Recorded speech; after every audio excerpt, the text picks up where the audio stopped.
ఇప్పుడు జరుగుతున్నది మూడో యుద్ధం. అప్పుడెప్పుడో రష్యా ఉక్రెయిన్ యుద్ధం ప్రారంభమైంది. ఆ మధ్యలో గాజా వెర్సెస్ ఇజ్రాయెల్ యుద్ధం ప్రారంభమైంది. అంటే పాలస్తీనా వెర్సెస్ ఇజ్రాయెల్. మధ్యలో ఇరాన్ మీద దాడి చేసి వదిలేసింది గానీ, మెయిన్ దాడి పాలస్తీనా వెర్సెస్ ఇజ్రాయెల్ నడిచింది. ఆ తర్వాతన ఇప్పుడు జరుగుతున్నటువంటిది ఇజ్రాయెల్, అమెరికా వెర్సెస్ ఇరాన్.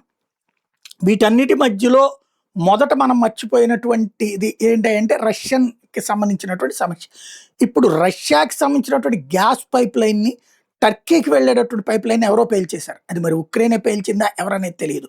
26 డ్రోన్‌లు దానికి ప్రయోగించారు. టర్క్ స్ట్రీమ్ దగ్గరన స్ట్రీమ్ ప్రాంతంలో టార్గెట్ అయినయి.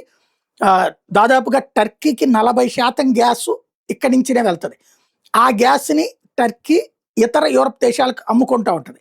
ఇది ఏదైతే ఇరాన్ యుద్ధం చూసినటువంటి నేపథ్యంలో దెబ్బ కొట్టడానికి ఉక్రెయిన్ ఈ ఎత్తుగడ వేసిందా అన్నటువంటి అనుమానం కలుగుతోంది.